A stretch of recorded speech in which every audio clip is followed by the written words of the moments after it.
Hello, I'm David DeCosmo. Welcome to ECTV Live. I've got two guests with me today, James May and Mike Toledo, both representing the Pennsylvania Department of Transportation in our area. We like to have these gentlemen on at least twice a year to talk about what's happening on our area roadways, what's happening with regard to safety programs. And Jim, I guess let's start with you. And as we head into the fall season, those of us who are driving and working around the construction are kind of hoping that, that's going to be settling down. So where do we stand with all the major construction right now? And it is interesting because anytime that we're not out working on the roads, we always get that question, why aren't you guys out doing more construction? Why aren't you out working on the roads? And then when we are out working on the roads, the feedback we get is, hey, when will this end? We don't want the construction. And I certainly understand that. But right now in our area, one of the things that you'll notice if you're on Interstate 81, we have what we call the splits out there. And that's when you're driving along, most of them are northbound right now, but you're driving along the interstate and the traffic actually splits. And the reason that we do that is because we're committed to maintaining 2 lanes of traffic on Interstate 81, especially between like the Clark Summit down to Nanacoke area. Really busy area. Yeah, we call that the corridor area. And there's about 80,000 cars a day that go through there. Oh, and wow. so because there's that many cars, we want to maintain 2 lanes of traffic. So the way you do that is you move all the traffic over as far left as you can. So when you're driving through there, you'll notice that any place that we're working in a long-term pattern, you have the traffic is sort of squished over to one side, and then we're working on the right-hand side, then we move it all over to the right, we work on the left-hand side. Then when it comes time to work in the middle, we split the traffic and we take it some to the right, some to the left. So when you're going, we have one of these down in Luzerne County now, we have one right near the Central Scranton Expressway out here, one up in Clark Summit area. They're out working on bridges, but they're working right in the middle of the interstate, so that's what they're doing out there. So there's the one up in Clark Summit. They're going to be working northbound this year, moving over to southbound next year. There's one on 81 here in Lackawanna County, and then one down in Luzerne County. So a lot of those. Another area where they're working out there right now is the concrete section up close to Dunmore, and you've probably noticed that that's where you got the bounce. The bounce, exactly. Yeah. That's what that is. And somebody called me one time, and they were saying, when are you going to get the rumble strip fixed on 81? And I said, I don't think we have rumble strips. He said, yeah, right near Dunmore, that concrete section where you installed the rumble strip. Depending on your speed, it was a nice cadence. It was, you kind of get the beat going there and sing along to it. Some people, many times I've seen people pull over thinking they have a flat tire out there as well. Yeah, because it does have that ba-boom, ba-boom, ba-boom kind of, and that was just what, I guess the concrete is done in separate slabs. It is, exactly. And then they raise or lower depending on temperature. And over years, if you have a concrete driveway, you'll notice that over time it will begin to settle. It's settling out there more than it really should be. So if you look in your rearview mirror, you'll see where you have 2 sections of the concrete. The one settles down a little bit, and so what you're doing is you're going, you hit this kind of bump pattern. Right. They're out there repairing that. Right now they're working in the section that's right in front of the Drinker Street exit. Right. That's why they have that closed. They're repairing some of that concrete in there. And so the area where they're working, it doesn't have enough room for the traffic to get around them and then to make the exit there. So that is closed. So a lot of those type of closures, and many of them will be opening back up for the winter time. Any project that we can open in the wintertime, we will. Normally, I remember there was a time when it seemed like you tried to aim to get everything done by Thanksgiving. Actually, by Halloween. Is October 31st is the cutoff point for when we can do a lot of the paving. And so a lot of just a temperature type thing? It is, yes. Okay. So and they can extend that if need be. One of the things we've seen here sometimes is that from our maintenance perspective, we have to cut that short if we get, shall I say it, the snow before October 31st.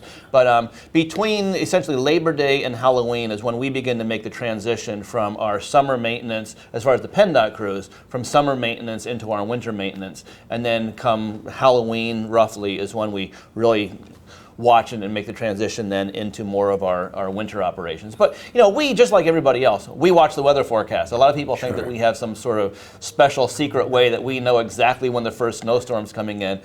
We watch the weather just like everybody else does and try to gauge when we make those transitions.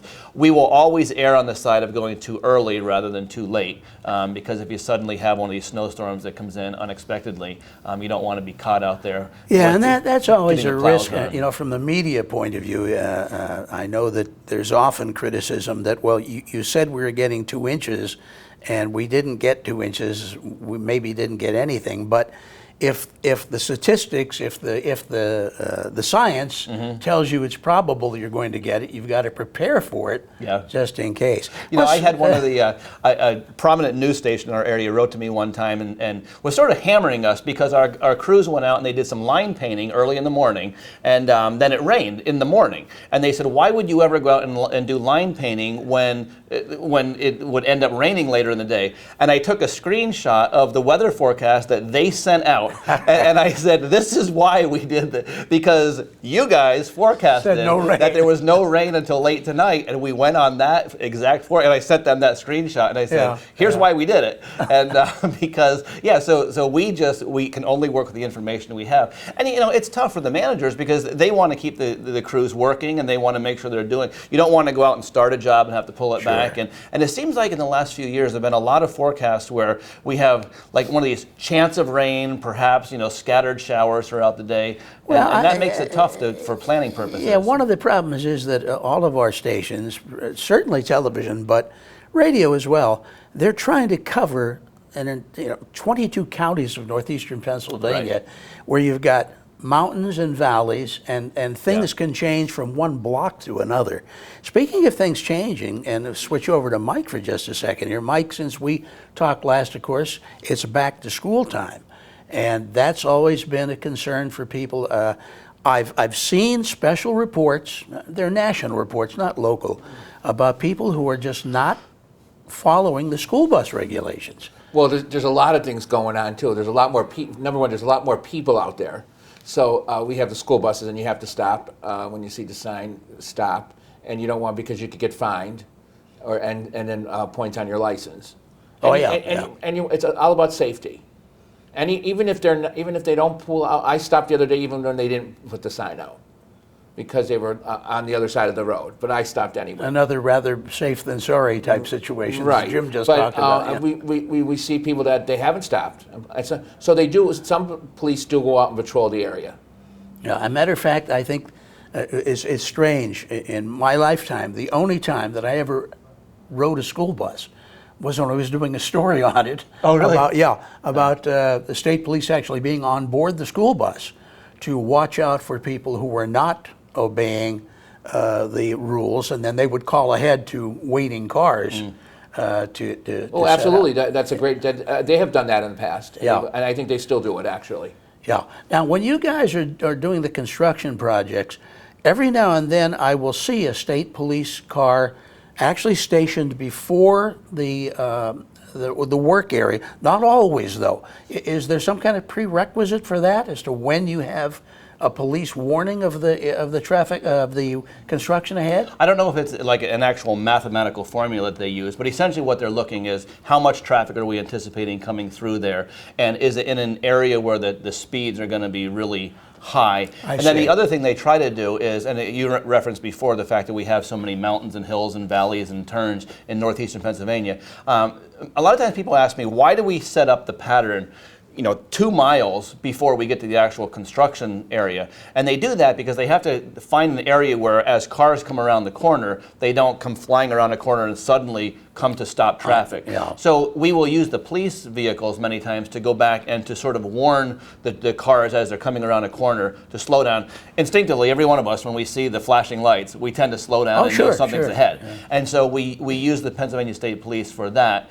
In those areas where there's going to be a lot of traffic coming through, where it'll be coming through at a high speed, and especially if it's coming through at a high speed around a corner where they may not see the traffic that's stopped. So they've been a great help to us, and just in helping to get the cars slowed down and also warning the cars before they get into the queue there that they need to be aware of what's ahead. I think as a motorist, what really gets you concerned is when you know you're going to have to merge a mile ahead or 2 miles ahead, but there's consistently someone who waits until that very last second so that they can find a way to get in ahead of everybody else. You know what? And I'm not going to open up a can of worms here, but I will tell you there's a debate on that, because there are probably people watching right now who swear by the zipper merge, is what that's called, where everybody goes up to the same spot, and you take turns like a zipper. Everybody left, right, left, right. It'd be great if they did. And some people, and we don't have an actual policy in place in Pennsylvania as to which is the right one.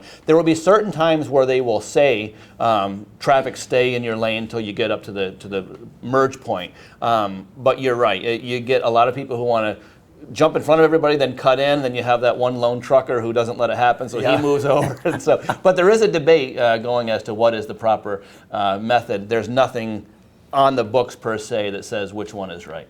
It's interesting you mentioned trucker. You and I, before we were on the air today, talked about you're over to Europe recently, and of course I've been over there. And one of my last European trips was Austria, where they do not allow truck traffic on weekends. And really? Yeah, and this is kind of amazing because you still have to have deliveries to all the stores and everything else, but that is their policy. Now, a lot of truck drivers would be very, very angry if we tried to impose that here, but boy, it sure does lighten traffic a little bit when you haven't got that many tractor trailers on the road. And it would be interesting if you simply said to the public, we're going to have no truck traffic on weekends. Everybody would say that's fantastic.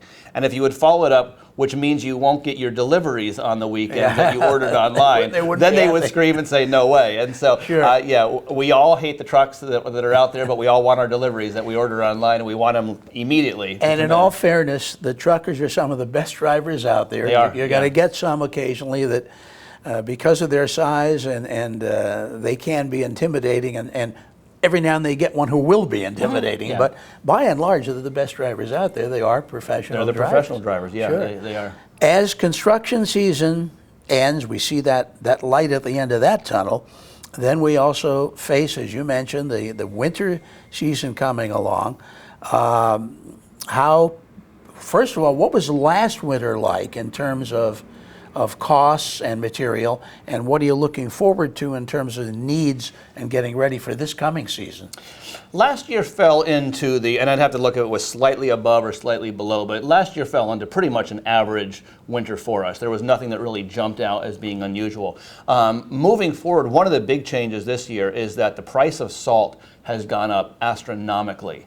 And we're dealing with millions of dollars that we spend in salt every year. Yeah. But there was about a 35% increase in the price of salt for Lackawanna County this year. Oh, that's one of the things that we're really trying to work through now and saying, okay, obviously we have to have salt. And again, that's one of those, there's no good answer, and people get upset. They don't want the salt on the road, but they don't want the ice on the road either. And so that's one of the things that we're working through right now. Now, some of the That's going to be a challenge with the amount you have to use. And Lackawanna County was the one that got hit the hardest with that. We get from different vendors, and there's a whole bidding process that we do on that. It's actually a reverse auction is what they call it. So you put in a bid, and then they come back with lower and lower prices. And so that's the way that we bid the salt. But just the price overall of salt this year, and it's not just for PennDOT, the price overall, that's one of those commodities that's just it's going to hit everybody there. It is, it really is. But Lackawanna was getting some really good deals last year, and it went from a little bit better than average deal to a whole lot worse than average deal. So that's one of the things that we're looking at. And then right now the other issue that we have every year, and as our economy continues to grow, and especially the industries that we have here with the gas industry, we're competing against some very good private sector jobs. We are hiring, and I'll put that plug in there. I was surprised to hear that, and you discussed it again before you went on the air. I mean, are you looking for general maintenance work, truck drivers? What? The two big ones that we need are diesel mechanics and plow drivers. And these are temporary seasonal positions. Okay. But this is a great way to sort of get your foot in the door with PennDOT. And then these are often the jobs that turn into more permanent positions down the road. But right now, every year we need CDL drivers and the diesel mechanics. This year especially, we really need. So I'll tell you, and it's not just us. When you talk to people in the gas industry or some of the trucking industry around here, this is just a huge need, especially across the United States, but especially in our area, is for those two. So if anybody's interested, they can go to employment.pa.gov, employment.pa.gov, and the application and the criteria is on there and everything. And obviously there are certain certifications that you have to have. You have to have your CDL license and some diesel mechanic certifications. But you can look online and all the descriptions are in there. It's interesting that you say that, because you can almost see one of those swings coming along where, you know, a certain number of years you need teachers, and a certain number of years you need people that are involved in environmental projects, and we don't give as much thought to the vocational end of things. And yet we always need mechanics, we always need guys that can fix trucks, and women who can fix trucks as well. Fortunately, we do have a couple of good schools right in our own area. We do, yeah. And do you work at all with them in trying to promote getting people into these fields? We do, and we go into there sometimes. I've done some media events at those schools where we talk about some of the different needs that we have and things like that. And so, yeah, we work with them as much as we can. But again, what we're competing with, so, you know, if you're a 22-year-old young man or woman who just graduated from one of these schools, and you're looking at your options out there, and you look at what PennDOT pays, we always say, long term, it's more beneficial many times because of the benefits and some of the other things that come with working for the state. Some of that is changing recently, but that's always been the case. So for a young 20-year-old who graduates from one of these, and you look and you say, here's the pay that I can get working for PennDOT, here's the pay I can get working in the private sector. And it pays well, you know, the private sector. Many times they're going to look at the immediate per hour job that I'm getting, and they take that, and the gas natural. It is, and it's natural for all of us, but especially for a young, you know, I'm the father of children who are 19, 21, and 24, and yeah, you start dangling a little bit of money or a lot of bit of money, and it's hard to say, well, think long term in this, you know, they look at the lot of bit of money. And so when that happens, that's really what we're competing against, which is a good thing. Again, you go back and you say, we want to have a strong economy, we want to have these industries in our area, but it just makes our job more difficult because we're trying to recruit and attract the same people that the gas industry, you know, the fracking in our area, they pull a lot of the same type of worker that we are looking for, and they're able to pay a whole lot more money. Now, when it comes to, you mentioned plow drivers, I know you have your own fleet of vehicles, but do you not contract out as well? For a lot of the bigger stuff, we will contract out. But when we're in the middle of a snowstorm and something comes back and they say a brake line just broke on this vehicle, we've got to get it fixed, we have to get it back out. Those are the type of things, the smaller, quick fixes that we need. But yeah, if we need a whole transmission rebuilt, that's where we will contract it out. But in these major snowstorms, these trucks take a beating, and so what they're doing now is getting everything ready to go. And then, as you know, all the equipment is out there, that's when they have to. Things break, and you know, no matter. And how I guess good the trucks, even though the driver's not out 24/7, the trucks may be. Oh, they are, yes, and that's normally what happens. So we'll have a 12-hour crew that, you know, they'll work for 12 hours, then they come back and they rotate it, so the trucks are essentially going 24 hours. One of the things that we started doing last year was, you know, so we're based out of one location. Let's say our Clark Summit shed services a lot of the Lackawanna, northern Lackawanna County area.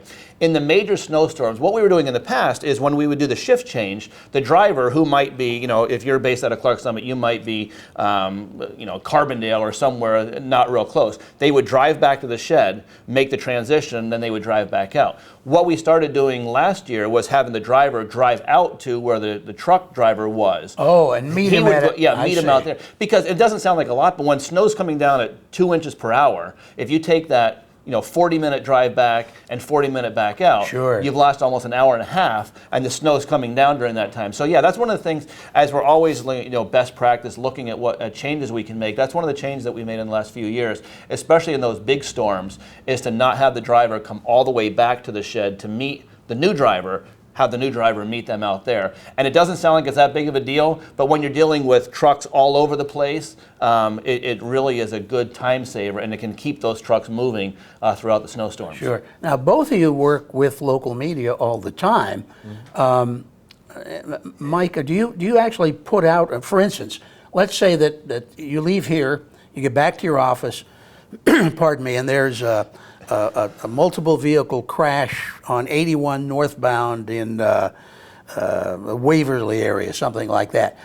Who tells you about that, and how fast do you get that out to everybody else? Well, we have a system. What's the our 511. 511 PA? Yeah. But then they receive it at our office, and then they send it out, and that goes to 511 PA, and it also goes to our Twitter account on NEPA 511 NEPA, and then it goes to. Then we could send a press release out. So as soon as you know about it, basically that information is issued. Right. Okay, you got the benefit too of, and I have used this a lot, especially as the winter approaches. You've got some key cameras set up along the interstate, and I can punch that up on my laptop and actually look at a particular crossing or exit, let's say 10 miles to my north or 20 miles to my north. That to me is very handy. It is, because yeah. I can see real time what's happening in And that the area. cameras are only on the interstates. They're only on the interstates. Interstates. Okay. And they and that's where you could look at them actually, like you said, on your laptop. You could, Yeah. Or I guess with anybody with a 511 smartphone. 511 PA. You can Now go up. 511 is the number I, as a driver, would call to give you information. If I see something. No. Okay. I always tell people if you want to get information from us, Right. 511pa.com. You can call the All right, 511. okay. That's the way to get information from us. Okay. If you need to get information to us, call 1-800-FIX-ROAD. And so Okay. the 511 is an automated system that you can Oh, I either do see. it on your phone. That's where you can get all the information. And one of the things that we're trying to do is to encourage people not to rely on a message from us that tells you there's a crash on 81. You can sign up for those automated systems, and that way, as soon as our traffic management center is notified, and they monitor the scanners, they're looking at those cameras, they can look at the maps that we have online, and then that's also monitored by Harrisburg so it's monitored 24/7. That way, you get an automated text or an automated tweet or an email that comes to you instead of just relying on James May and Mike Toludo to be able to know that there was a crash on the Casey Highway at 2 o'clock in the morning. So the people can go on to that 511 PA website and sign up, and you can customize it to say, these are the roads that I use, and I want to get text or I want to get emails sent to me that deal just with these roads. Specifically to and then your if you're need, and most of us drive pretty much the same roads every day. You can even go through and say from 7 in the morning to 9 o'clock I want something on 81 South, and you can really customize it for your drive. And it's tough. It's tough when you do have an accident situation. Once you know what happens, you almost have to automatically assume it's going to be tied up for a while, because depending on the nature of the accident, whether it requires investigation, which would basically shut things down, or whether it's something where I'm 5 miles from a tow truck, they can come and get me right off. Right. It's best just to look ahead. That's what especially as the winter comes. And if a tractor jackknifes too, that takes longer to move a tractor than a car. Yeah. Absolutely. And sometimes when the tractor trailers jackknife, they leave their cargo all over the road too, and that's got to be accounted for. So those are things that if you have the opportunity to look ahead, rather than just say, oh gee, I'm caught in this, the only problem I had recently, and there's not much you can do about this, but I was entering 81 from Wilkes-Barre, heading south. You come around a big curve, and here I come onto a parking lot. Oh, right. Yeah. So if I had known right before I got in that entrance ramp that there was a problem, but you can't have signs everywhere. Well, sometimes again, sometimes the state police will direct you. Yeah, they hadn't come there to that spot yet, and those things happen. And one thing along you mentioned the signs, we are implementing more of the message boards that we have out there, and we're always adding more of those. They're handy. So, and they're very helpful. And sometimes we drive by those and don't really pay attention. But anytime that we can notify people. Now again, if you're on a side road getting onto the interstate, you may not be able to. It's not as helpful there. Yeah. But many times you'll see a sign that says major crash ahead. Major Yes, detour yeah. or major delays, and so that's a good time to utilize those. And we use those, and we also use those for things like the Amber Alerts that come out. Also very handy, And yeah. so we use those for a lot of different reasons. And if you're driving the speed limit, you can actually read the whole message. You know, if you're going too fast, sometimes you only get a line and you say, you know, wonder what that said. Yeah. So Yeah. that's something to be concerned about. We talked before going on the air about an initiative you have for young people. It is. What is this all about? It's called our Innovations Challenge, and essentially this is something that the governor puts out every year. This is probably the third or fourth year that they've done this, in which we look at an issue that we have that we need to get some outside eyes on. How do we deal with this? And so we put it out to students, to high school students, and say, try to come up with a creative way. This year it's on litter. And so we're trying to have teenagers and school groups will come up with different proposals, and it's good for the students because it gets them sort of creative thinking and how do we solve an issue. And we say, don't just say more enforcement, don't just say, you know, go out and pick it up.